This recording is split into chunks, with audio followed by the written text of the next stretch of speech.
Assalamualaikum warahmatullahi wabarakatuh. Alhamdulillahilladzi hadana li hadza wa ma kunna linahtadiya laula an hadana Allah. Asyhadu an la ilaha illallah wa asyhadu anna Muhammadan abduhu wa rasuluhu la nabiyya ba'da. Allahumma shalli wa sallim wa barik ala sayyidina Muhammadin wa ala alihi wa sahbihi ajma'in. Amma ba'd.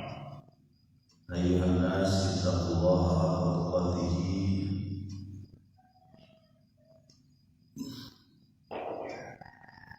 wala tamutunna illa wa antum muslimun. Shadaqallahu wa shadaqa rasulullah. Alhamdulillahirabbil alamin. Jamaah sekalian, mari kita lanjutkan lagi masih di surat Fatir.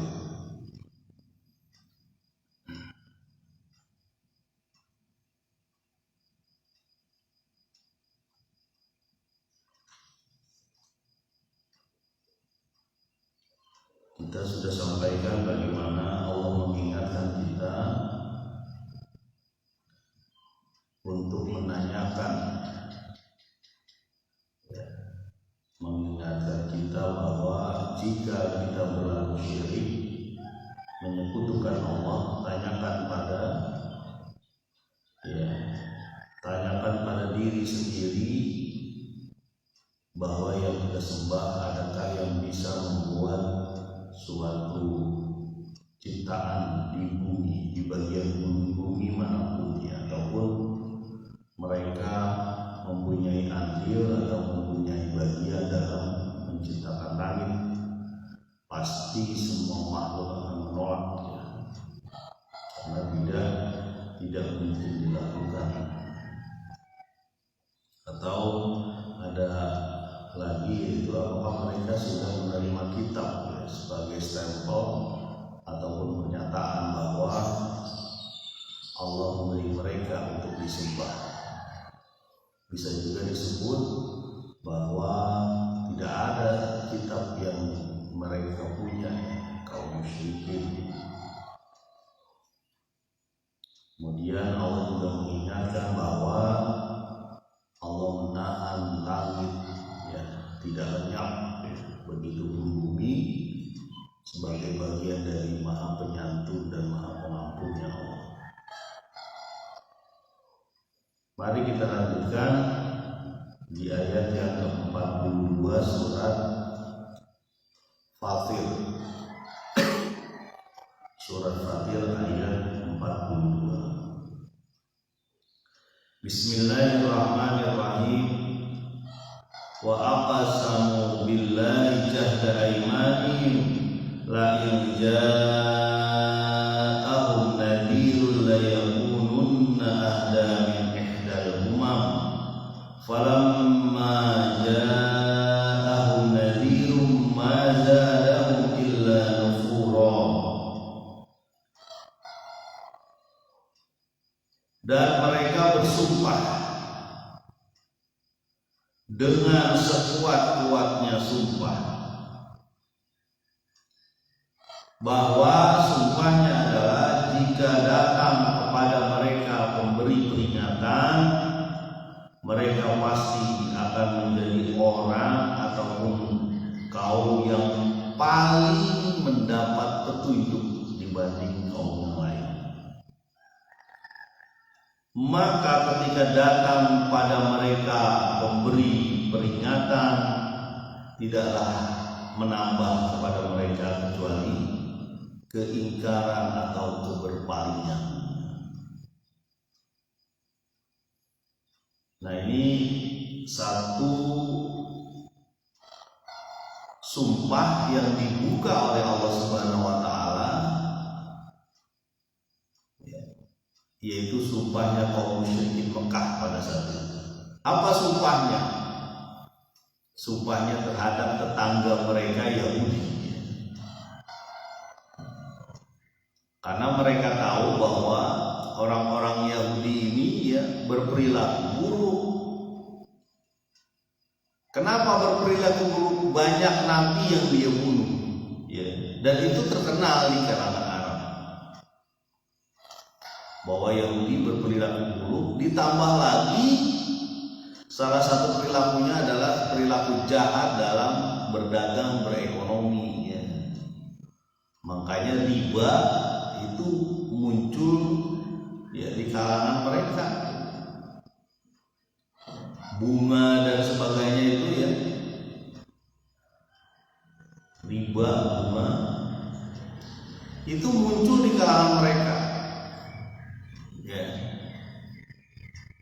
Jadi betul-betul kemaruk dengan dunia. Jadi kalau orang yang suka dengan bunga-bunga bank ini ya, bunga-bunga ini, itu mengikuti Yahudi itu ya. Apalagi yang berusaha di situ ya, ngebungain lah ya, itu Yahudi. Nah orang Arab tuh sebenarnya nggak suka dengan mereka gitu, karena tahu betapa jahatnya perilaku ekonomi mereka diantaranya. Termasuk suka melecehkan ya. Suka melecehkan tuh nanti ya, kata orang Yahudi itu. Pernah ada berantem antara orang Yahudi dengan waktu itu musyrik di Mekah. Waktu itu Umar belum masuk Islam, minta pertolongan sama Umar. Umar nggak mau di kaumnya itu dihina-hina. Udah bayar aja gitu. Kata orang Yahudi itu, nanti kalau datang Nabi di kalangan kami akan bisa memerangi orang-orang Arab gitu. Jadi orang-orang Yahudi juga menantikan kedatangan Nabi. Nah orang-orang Arab ini sampai bersumpah kalau datang Nabi itu ke kami, ini sampai bersumpah, sampai sumpahnya disebut jahda aimani.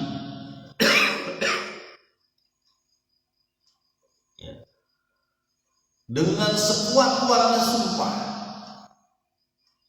Apa sumpah dia? Ini disebutkan dalam Al-Quran ya, diabadikan orang yang bersumpah, orang-orang kaum yang bersumpah. Ya. La ja'ahum nadhirun la yakununna ahda min ihdal umam. Kalau datang seorang pemberi peringatan kepada kami menjadi orang yang paling mendapat petunjuk dibanding kaum yang lain. Jadi sebutin kaumnya, dia sihir. Siapa? Yahudi. Artinya dia menyatakan kalau orang Arab menerima Nabi kayak kamu, orang-orang Yahudi, kami pasti akan menjadi orang yang paling mendapat petunjuk, kaum yang paling mendapat petunjuk. Bahasa lainnya, kalau datang Nabi pasti kami ikutin, kami jauh lebih baik dari Anda. Itu sumpahnya orang-orang musyrikin Mekah pada saat itu. Ini diabadikan dalam Al-Quran ya. Artinya betapa orang-orang Arab ini pengen superior lah. Kalau bahasa kita pengen lebih tinggi dibanding Yahudi ya, yang mereka benci. Memang kalau dari sisi kemanusiaan, ya bencilah dengan Yahudi ya. Nabi-nabi dibunuhin dan sebagainya, banyak perilaku menyimpang di mereka ya. Nah ditambah lagi orang-orang Quraisy merasa tinggi juga. Kenapa? Saya menguasai komplek Ibrahim ya. Komplek haji ini kan yang menguasai musyrikin Mekah pada saat itu. Nah, kembali lagi mereka bersumpah bahwa kalau datang Nabi kepada kami, pemberi peringatan kepada kami menjadi kaum yang paling mendapat petunjuk. Kamilah penerang alam, begitulah.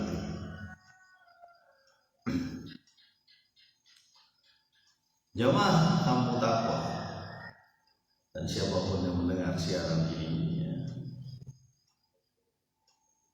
Siapa saja ya. Falamma ja'ahum nadhirun ma zadahum illa nufura. Ketika datang pemberi peringatan itu, yaitu Nabi Muhammad SAW. Ketika datang pemberi peringatan itu, Nabi yang mereka tunggu, yang ditunggu oleh dua kaum ini, kaum Yahudi, kaum Bani Israel dan kaum musyrikin Mekah. Ya, tidaklah kedatangan Nabi itu kecuali menambah kepalingan dia, keingkaran mereka. Bahasa lainnya adalah udah datang yang diharap-harapin, malah mereka melakukan perbuatan buruk terhadap Nabi itu. Sama aja seperti yang begini. Ya.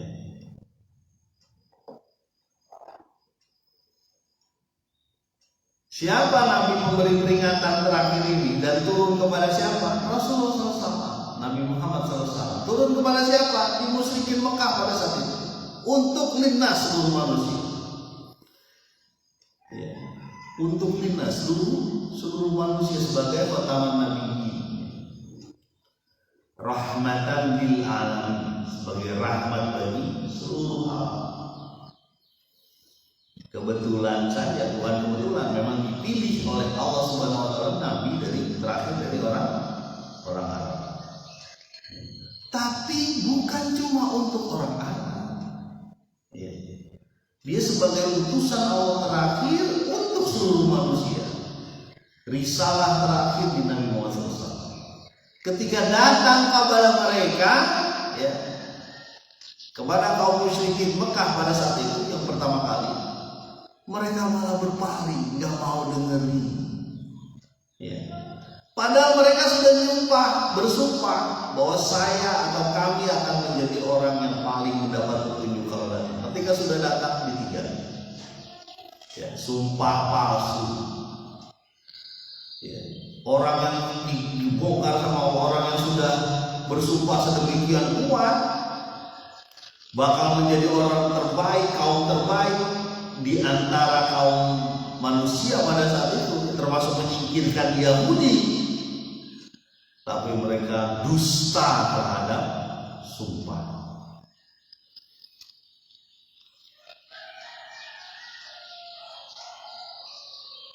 Dan Allah menyebutkan lagi bahwa tidak cuma dusta terhadap sumpah, bahkan mereka orang kafir musyrikin Quraisy pada saat itu malah melakukan satu hal. Apa satu hal itu? Ya. Istikbaran fil ardi wa makrosayyi wa la yahiqul makrosayyi illa bi ahli.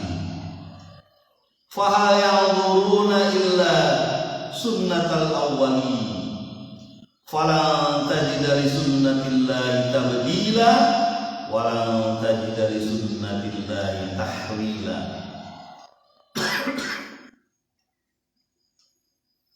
Mereka melakukan kesombongan, ya, di muka bumi, istighfar dengan kesombongan, wa makrosayyi, dan melakukan perencanaan yang jahat.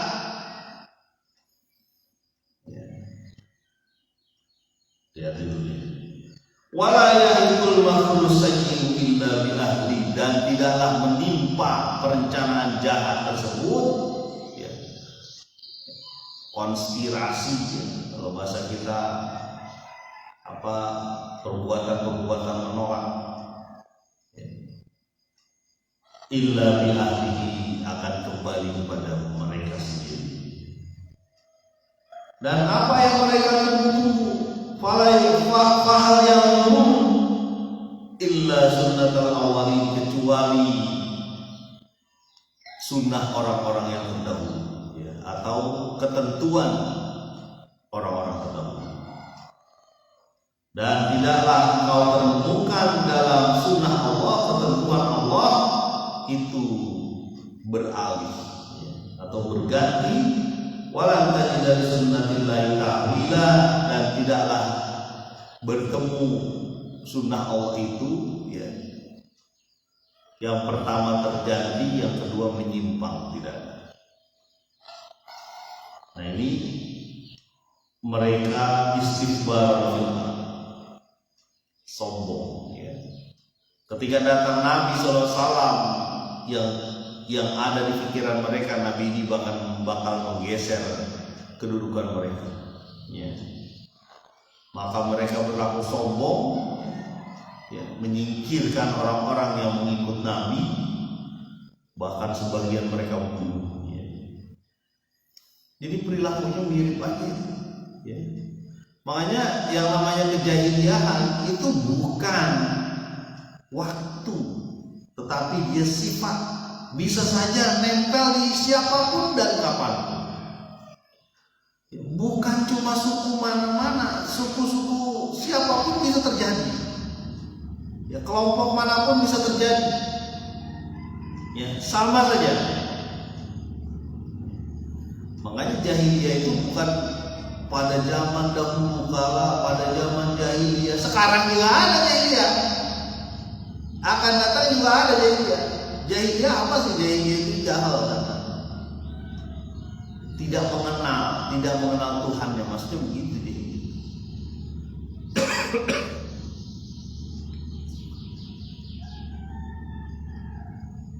Perilaku kaum Nabi Lut misalnya, ya, kaum Sodom, ya, kaumnya yang dihancurkan Allah.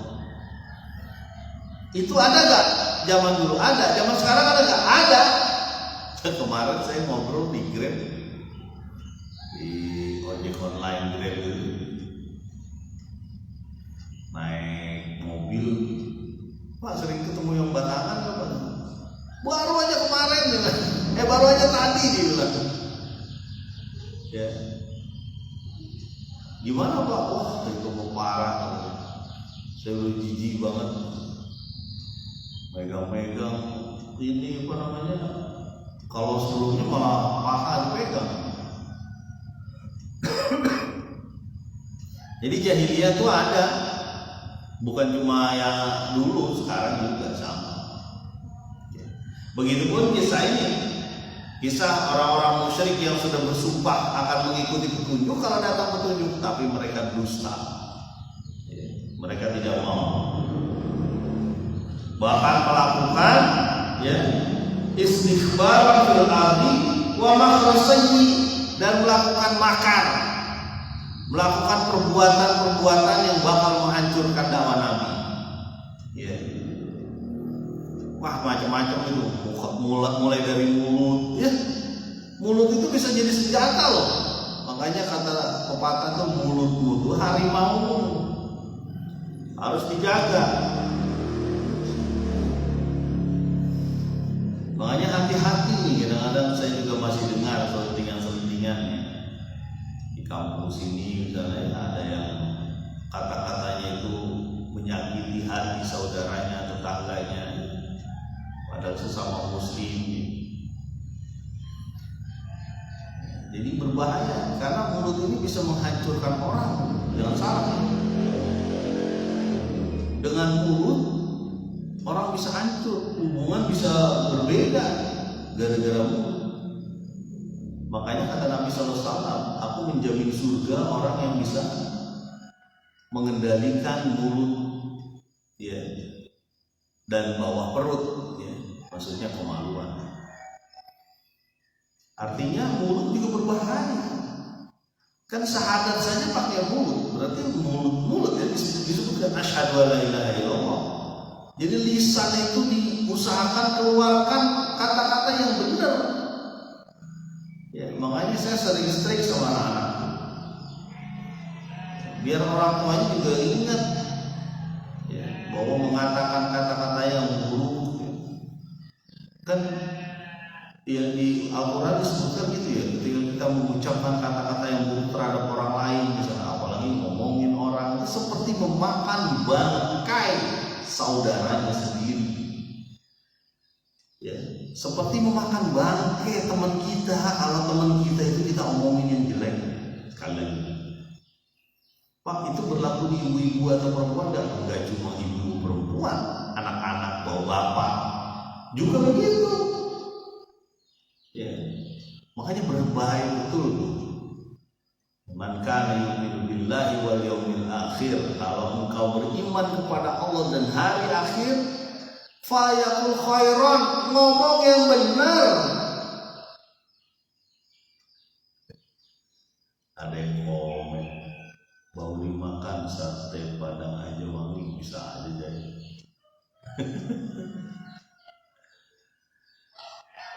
Mana katanya Bang Mari itu?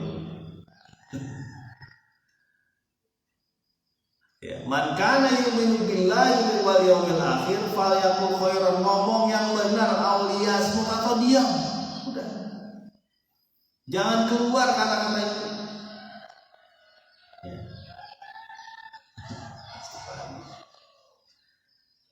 Ya, jadi nah, apa yang dilakukan makar-makar mereka ini, makar-makar orang Quraisy terhadap Nabi, macam-macam tuh, pakai mulut, tuh, jangan deketin Muhammad gila. Saya orang sini, orang tahu. Ya, jangan deketin orang ini, jangan deketin orang ini. Dia itu penyihir. Hati-hati kamu. Sihirnya bisa membalik-balikin mata. Kamu bisa tersedot dengan sihirnya. Wah, banyak. Jadi masalah media itu sejak dulu pun ada. Masalah media sejak zaman dulu tuh ada orang-orang yang nyinyir, orang-orang yang kalau ada orang yang berbuat baik dicap jelek kan nyinyir ya namanya. Dia niat berbuat baik disampaikan gitu ya, mungkin ya untuk orang-orang biar bareng-bareng dibully, udah ada dari zaman dulu. Jadi jangan aneh, ini cuma berulang saja. Ya. Cuma berulang saja. Orang capek-capek untuk melakukan sesuatu kebaikan, dihina, dicaci, wah dia mau benar emang masih anu. Padahal kebaikan yang disampaikan itu mirip tuh dengan orang-orang musyrik Quraisy pada saat itu yang udah janji awalnya, saya mau beriman, saya mau menjadi kaum yang paling mendapat hidayah, mendapat petunjuk. Tapi ketika sudah datang, sudah disampaikan, sudah diberikan kenyataan bahwa ini adalah yang baik, ini yang buruk, mereka malah mendiam. Ya. Bahkan mereka melakukan kegiatan-kegiatan untuk menghancurkan orang yang berbuat baik. Ya.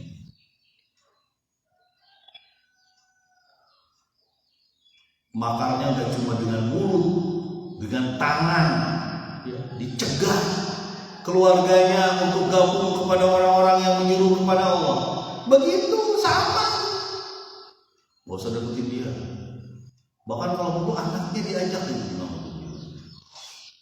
Pernah gak teman-teman ini ngerasain kayak gitu?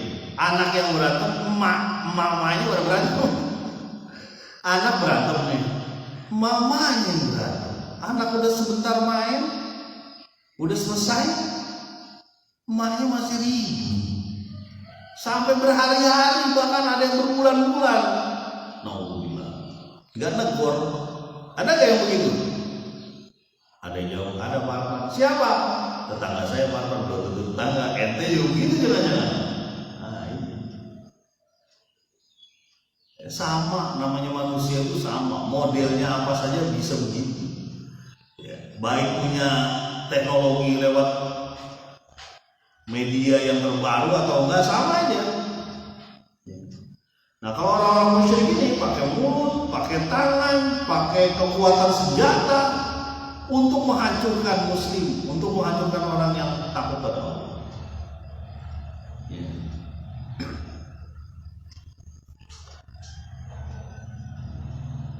Wala yahiqul makru sayyi'u illa bi ahli, dan tidaklah ya akibat dari makar tersebut kecuali kembali kepada yang membuat. Wa makaru wa makarallah wallahu khairul makirin. Mereka membuat makar, Allah Maha Pembuat makar. Allah Maha Pembuat makar yang terbaik. Mereka punya rencana, Allah punya rencana. Ya. Tidaklah rencana-rencana itu kecuali kembali kepada mereka sendiri. Ya benar ya, pada kenyataannya kan begitu akhirnya. Orang-orang yang melakukan makar-makar jahat itu balik kepada mereka sendiri. Ya. Balik pada mereka sendiri. Ya. Fir'aun ya melakukan makar kayak gitu, balik tenggelam dia, minum dia air asin, mati bisa dia. Emang mati ya kan? Ya. kaum Sodom atau kaum yang membunuh untanya Nabi Soleh habis. Abu Jahal, Abu Lahab, Umayyah misalnya ya, Umayyah bin Khalaf yang dengan tega-teganya menimpakan batu yang demikian besar kepada Bilal. Umayyah sendiri mati di sumur badan. Ya, lewat ya. Nah, ini harus kita ingat ya. Seperti yang sebetulnya sudah disampaikan bahwa Allah yang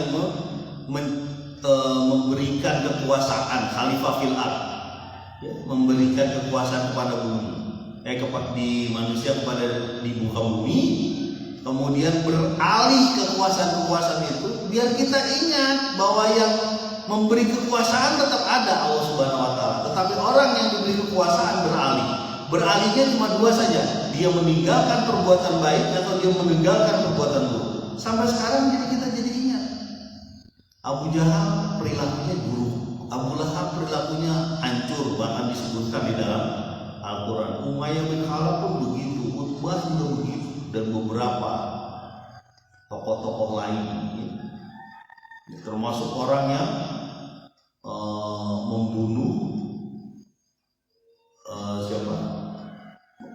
para sahabat Nabi ya.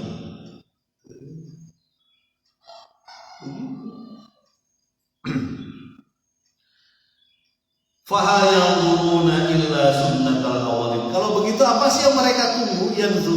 Yang nunggu apa? Sunnatal awwalin. Apa itu? Aturan dari yang dulu. Artinya sunnatal awwalin itu adalah pengaturan seperti umat-umat terdahulu. Apa pengaturan umat-umat terdahulu? Yang rusak bakal dihancurkan oleh Allah. Mereka menunggu-nunggu itu. Mereka menunggu-nunggu, benar gak sih?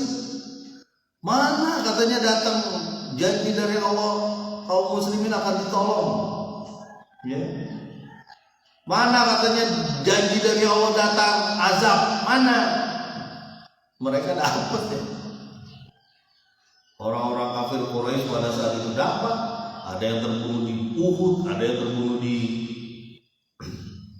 mana, di Badar, ada yang terbunuh lagi bahkan orang-orang Yahudi sebagian ada yang terbunuh di peperangan Khaybar, pengusiran Bani Quraisyah, Bani Quraisyah.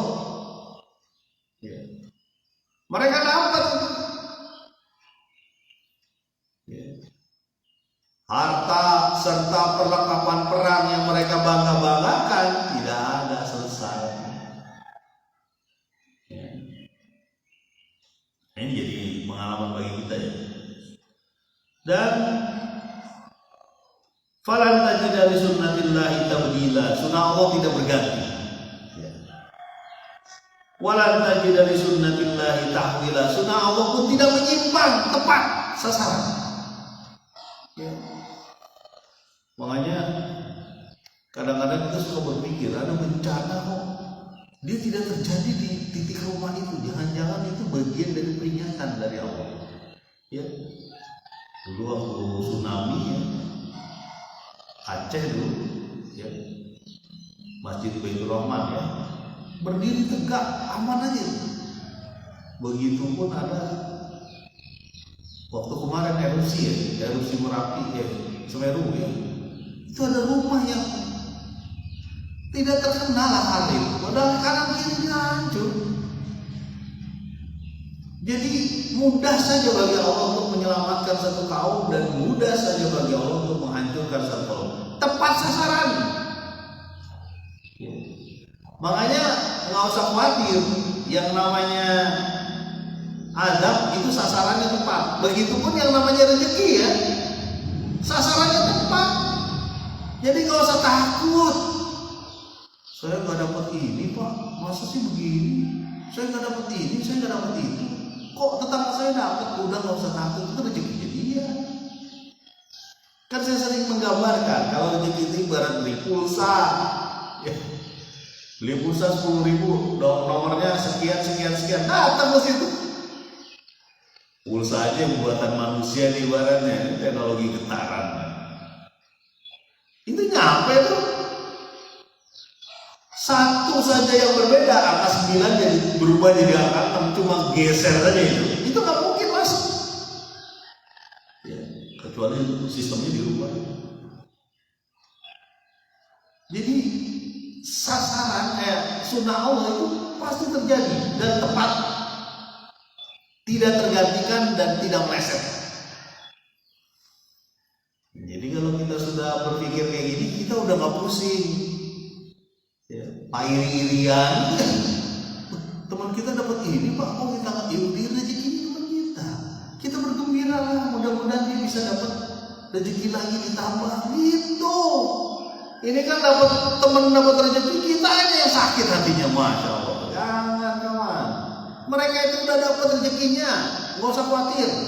Kita pun dapat rezekinya. Ya, Allah pasti ngasih, kita nggak usah takut. Ya. Makanya nggak ada itu ketika dia beriman kepada Allah dan Rasulnya, beriman kepada Allah dan hari akhir, dia nggak iri dengan rezeki orang lain. Sekali lagi, ketika dia beriman kepada Allah dan hari akhir, dia ingat bahwa Allah itu tidak salah dalam memberi rezeki. Ya. Dia tidak akan iri dengan rezeki orang lain. Ya. Bahkan dia mengucapkan syukur, alhamdulillah tetangga saya si Anu sekarang dapat ini, mudah-mudahan Allah tambah kebaikan bagi keluarganya. Begitu, tetangga itu saling mendoakan, saudara itu saling mendoakan. Bukan cuma kita doa sama anak aja, kalau perlu disebutin. Ya. Pak, kok tetangga bisa saling mendoakan ya Pak? Iya, kan kita mendoakan setiap hari kan begitu. Lihat aja di sholat Jumat. Allahumma ighfir muslimina wal muslimat. Ya Allah, ampunilah orang muslim dan orang muslim laki-laki dan muslim perempuan. Kita mendoakan. Enggak cuma tetangga, seluruh dunia. Ya. Wal mu'minina wal mu'minat. Al ahya minhum wa amwat. Yang hidup dan yang mati itu kita doakan. Bisa Pak tetangga mendoakan tetangga? Boleh, bagus. Kalau perlu sebut namanya, nggak apa-apa. Supaya jadi dapat baik, dapat kebaikan, supaya dia menghindari maksiat. Bisa ya? Kita tahu tetangga kita maksiat baik, datangin orang lagi ke rumahnya maksiat. Kita doakan semoga Allah memberikan hidayah kepada dia itu. Apalagi dia seorang muslim. Ya. Ya mudah-mudahan kita tetap semangat terus, jalan terus berbuat kebaikan. Bismillah. Pasti Allah nanti kasih jalan. Wa man jahadu fina lanahdiyannahum subulana. Kalau dia berjihad, berjuang di jalan Allah, di jalan kami kata Allah, akan ditunjukkan subulana, ditunjukkan jalan. Yakin insyaallah. Mudah-mudahan bermanfaat. Subhanakallahumma wa bihamdika asyhadu an la ilaha illa anta astaghfiruka wa atubu ilaik. Assalamualaikum warahmatullahi wabarakatuh.